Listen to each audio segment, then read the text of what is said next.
bien ce fauteuil.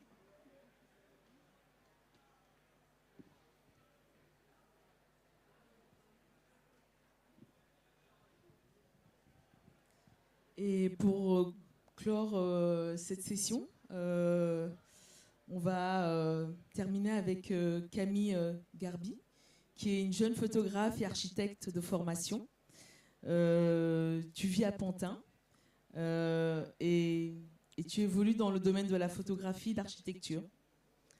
Tu fais des portraits aussi dans la presse et développes aussi des projets personnels en lien avec les thématiques sociétales qui te tiennent à cœur.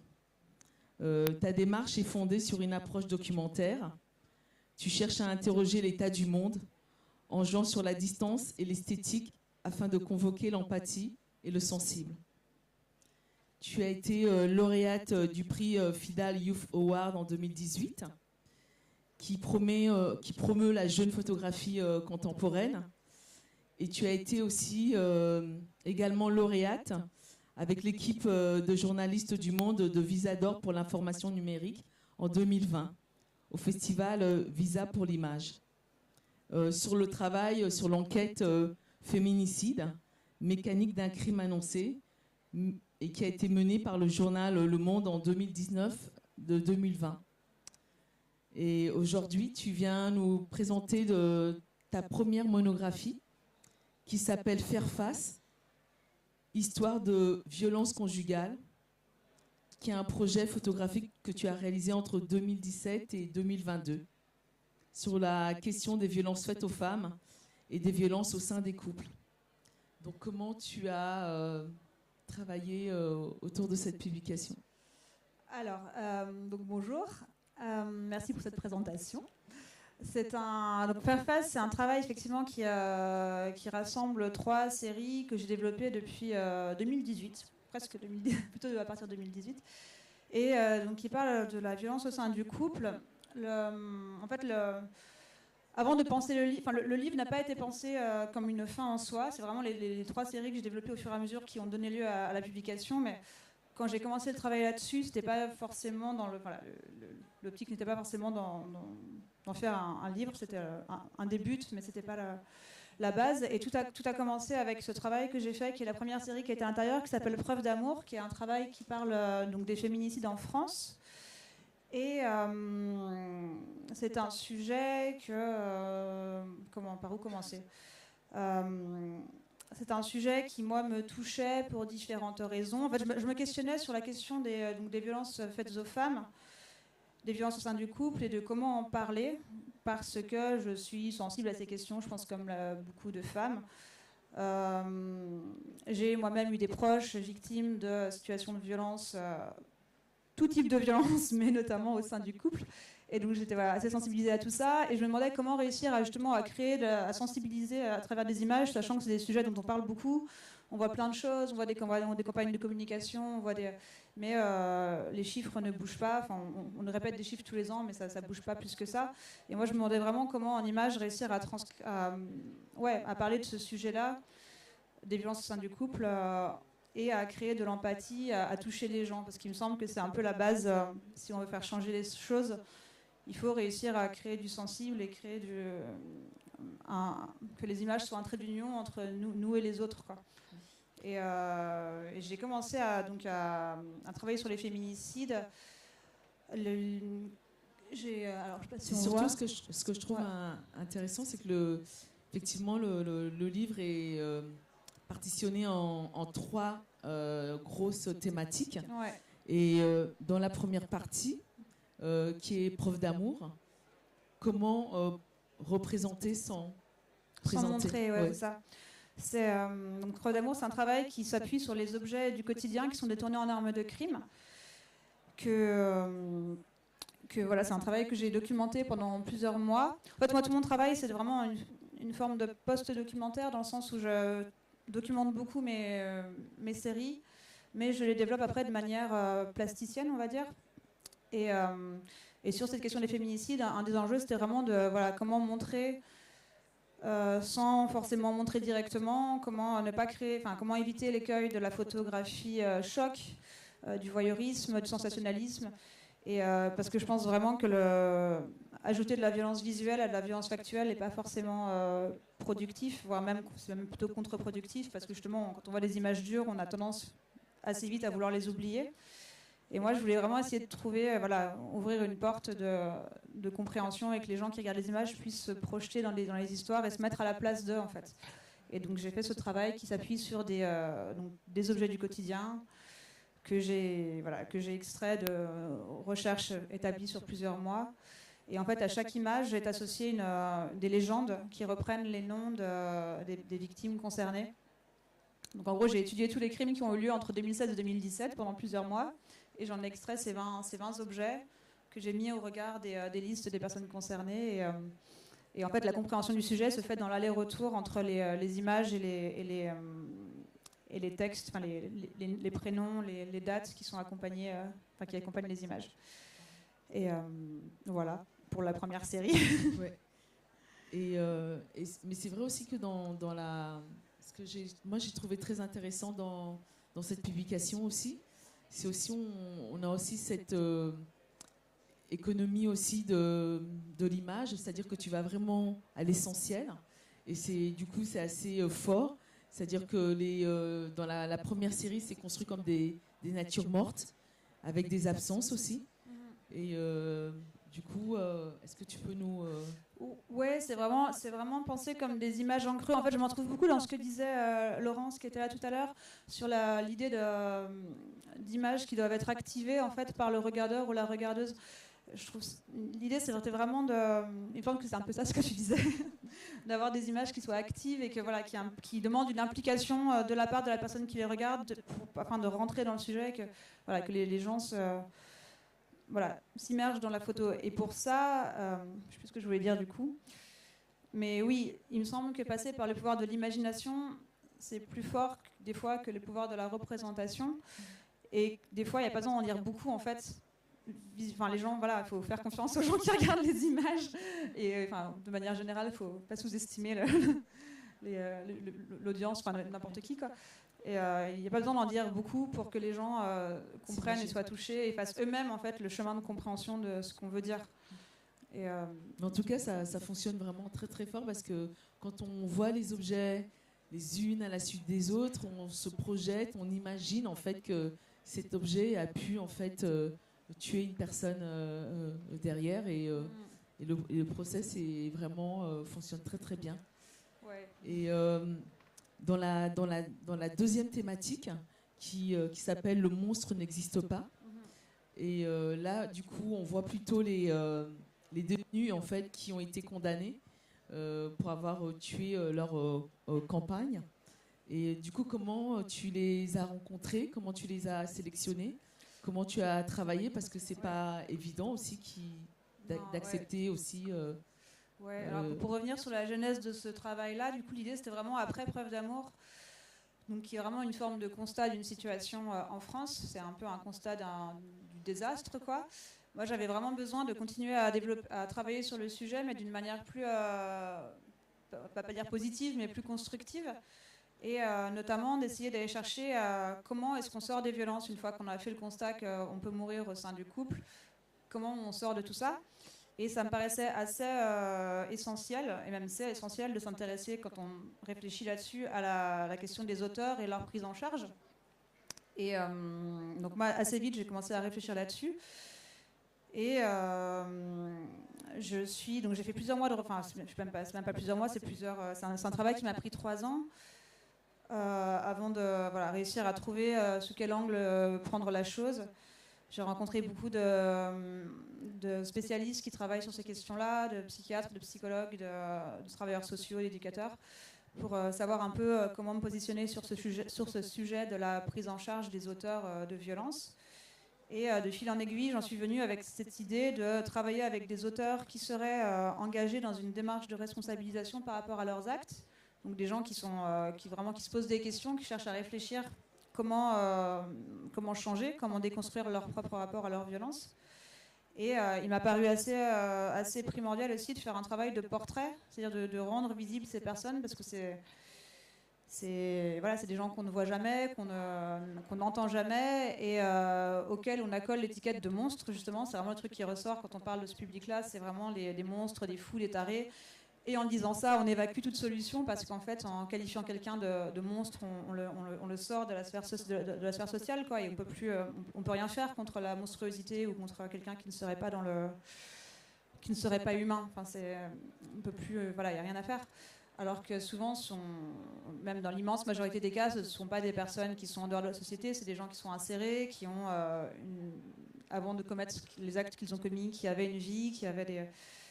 Et l'idée, c'était vraiment d'aller faire émerger leur regard à eux, leurs paroles sur comment ils comprennent qu'ils en sont arrivés là, qu'est-ce qui aurait pu éviter ça, pourquoi est-ce qu'ils n'ont pas réussi à éviter ça, comment est-ce qu'ils comptent mettre en place des solutions pour ne pas récidiver, quelle était la place de la violence dans leur histoire, dans leur enfance, dans leur parcours. Et l'idée, c'était vraiment de faire émerger ces figures et ces témoignages dans un but de sensibilisation et de compréhension, en fait, pour ouvrir une porte de réflexion sur cette problématique. Et de fil en aiguille, donc je voulais faire ça. Après, rencontrer les personnes, c'était compliqué parce qu'évidemment, c'est pas facile d'aller à la rencontre d'auteurs de violences qui sont en milieu ouvert ou en milieu fermé.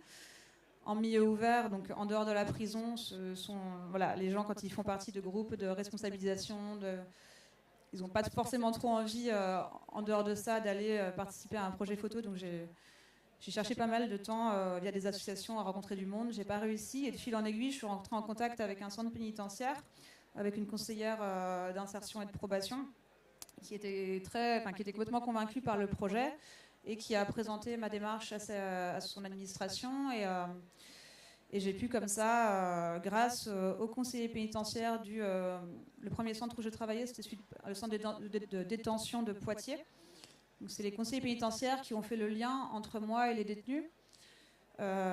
C'était un vrai boulot pour eux, qu'ils ont accepté de faire parce c'est des gens qui sont en sous-effectif, qui sont pas très bien payés en plus et qui ont pris le temps de vraiment réfléchir au projet et de repérer des profils de personnes qui pouvaient correspondre. Et ils leur ont c'est eux qui ont fait l'interface, qui ont présenté mon projet, ma démarche. Et une fois que les gens étaient d'accord, du coup, j'ai pu les rencontrer au sein de la prison, dans des parloirs. Et j'étais donc en tête-à-tête avec eux pour chaque rencontre. On avait mis en place un protocole. Je les ai rencontrés tous, chacun 4 fois. Donc on faisait 2 entretiens enregistrés, un troisième rendez-vous avec la prise de vue dans le parloir. Et un 4e entretien plus tard où je leur faisais lire le récit que j'avais extrait de nos entretiens et puis je leur ai donné une photo. Et il y en a que j'ai revu une 5e fois pour leur donner un livre aussi. Et voilà, donc c'est tout un protocole qui était assez encadré. Et du coup, en fait, voilà. On voit dans le livre les interviews. Il y a des interviews que tu as faites avec eux. Oui, en fait, ce travail-là, c'est vraiment un travail de diptyque. Pour moi, c'est comme des diptyques texte-image. Quand on le montre en exposition, vraiment, le texte a la même importance que la photographie. Et oui, c'est vraiment leur récit à la première personne de comment, ce qu'ils ont à dire de leurs actes, comment ils le comprennent, comment ils en sont arrivés là, qu'est-ce qui aurait pu l'éviter, toutes ces questions-là qui sont présentées. On va passer à la 3e série qui s'appelle Une chambre à soi. Ouais. Qui est, je pense, peut-être aussi un espace de réparation. Complètement. Comment tu as travaillé en fait sur cette série-là? Ouais. En parallèle, c'est un travail que j'ai fait vraiment en parallèle Des monstres n'existent pas, qui donc s'intéresse aussi à cette question. C'est vraiment le miroir de la série avec les auteurs, mais du point de vue des victimes. Donc comment on se reconstruit quand on est une victime, quand on a été une victime plutôt, comment on se reconstruit pour sortir de la violence, quoi. Et c'est aussi un travail de texte et d'image.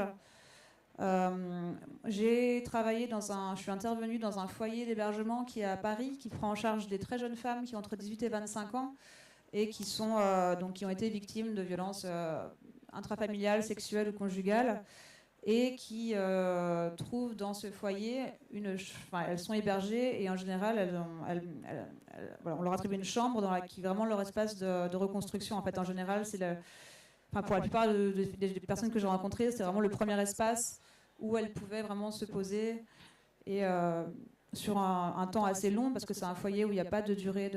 Elles peuvent rester 1 an, 2 ans, 3 ans, jusqu'à 25 ou 26 ans maximum, mais voilà, elles ont quand même le temps de pouvoir se reconstruire. Et moi, au sein de ce foyer-là, je voulais voilà, mettre en avant aussi, comment dire, faire émerger leurs histoires sous cet angle-là, comment est-ce qu'on se reconstruit quand on a été victime de tout ça. Donc je leur demandais de me parler de leur parcours et je leur demandais aussi quelles étaient leurs ambitions, leurs rêves, leurs projets, qu'est-ce qu'elles pouvaient dire à des personnes qui auraient vécu ou qui vivraient la même situation. Et ça, c'était pour la partie entretien. Et en photographie, ça me paraissait important. Enfin, c'est aussi un travail photographique qui s'appuie sur le pouvoir de suggestion plus que sur la représentation. En fait, comme les 3 séries, enfin, c'est vraiment moi ce qui est le fil conducteur des trois séries d'un point de vue photographique, c'est vraiment ça. Et donc, on ne voit pas les jeunes femmes, on voit leur chambre.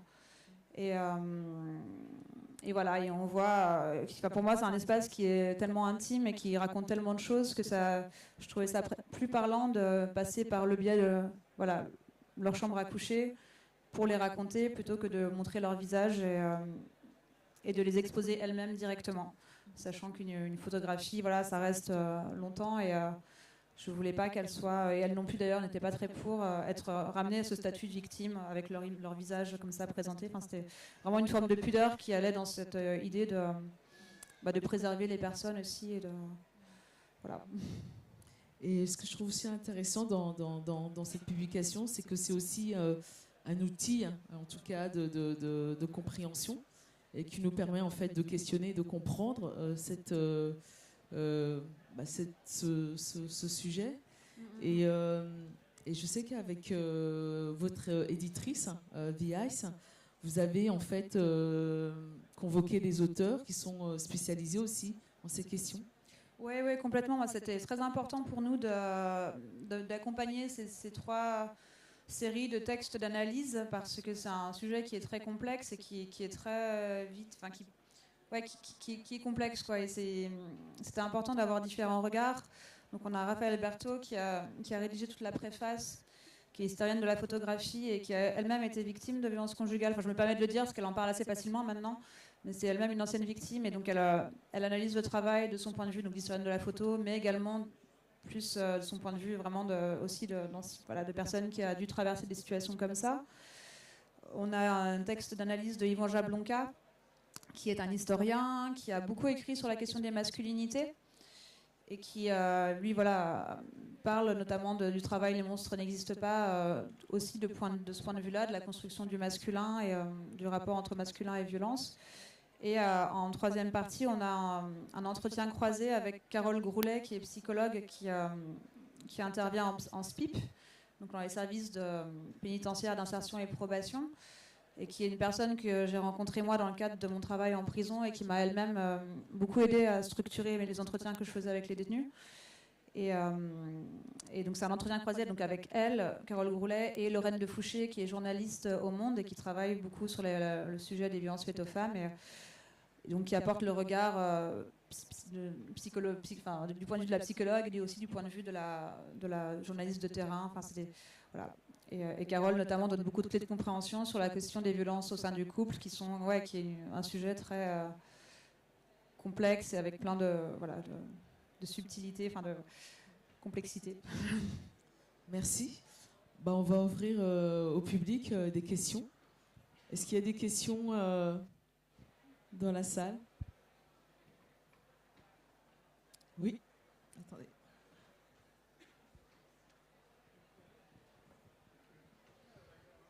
J'ai remarqué qu'il y avait dans la deuxième série une femme qui faisait partie du groupe des auteurs, autrices. Et pourquoi cette femme en particulier j'ai eu la chance de pouvoir la rencontrer. Pour moi, c'était vraiment important de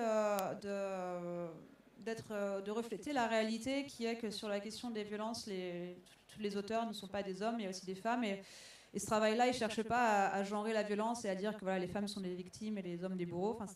Donc pour moi, c'était vraiment important d'arriver à rencontrer une femme et d'avoir une personne comme elle qui puisse participer au projet.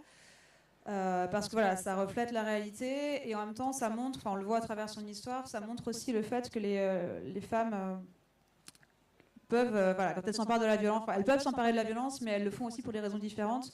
En l'occurrence, dans plus de la moitié des cas, des homicides qui sont commis par des femmes sur des hommes, dans un contexte conjugal, il y a plus de 60% des cas où la personne était elle-même victime d'abord de violences conjugales.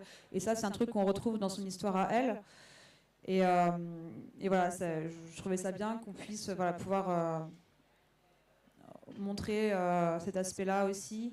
On voit aussi dans son histoire qu'elle-même avait des problématiques, au-delà du fait qu'elle était victime, elle avait des vraies problématiques de gestion de sa violence à elle. Enfin, elle avait été condamnée plusieurs fois pour violence au sein du couple, des faits qu'elle avait commis elle sur son partenaire. Donc ça montre un peu toute cette complexité et du coup ça permet, c'est important c'était important de pas rester dans une lecture très binaire de les hommes sont méchants, les femmes sont des victimes, ce qui n'est pas du tout le cas. Et voilà. Moi je vais te poser une dernière question. Comment on sort de toute cette violence après un travail comme le vôtre? Comment on... Oh là. De manière générale, tu veux dire? Oui, parce que tu as quand même été immergée pendant plus de 3 ans. Et du coup... on en sort bien, on en fait un livre. Ouais. Non, mais c'est vrai que c'était assez dur à porter, mais c'est hyper porteur, justement, d'avoir l'impression de transformer les choses. En fait. Moi, je pense que la photographie a un vrai pouvoir de transformation. Peut-être pas de la société directement, mais ça permet de transformer la perception qu'on a du réel, ça donne une forme d'action. Moi, en faisant les séries, des fois, effectivement, j'étais notamment le travail avec les auteurs, c'est vrai que c'était pas facile de cohabiter avec toutes ces histoires, et c'était un peu lourd, mais en même temps, d'arriver à en faire quelque chose et de le montrer, d'avoir les retours des gens, c'est extrêmement gratifiant et ça donne du sens. Et on en revient sur cette question de sens que nous parlait Laurence tout à l'heure. C'est extrêmement important dans un monde en plus où il y a tellement d'images, où il y a une telle cohue, il y a un tel brouhaha. C'est important d'arriver à faire du sens et même sur des sujets difficiles, arriver à faire un ouvrage comme ça et montrer le travail à un public divers et varié, ça fait vraiment du sens. Donc ça aide vraiment ça vaut toute la difficulté qu'il y avait à développer le travail. Merci beaucoup Camille. On peut retrouver en fait le livre au stand de l'édition The Ice. Donc n'hésitez pas à aller, c'est un très très bel ouvrage. Et Camille se fera un plaisir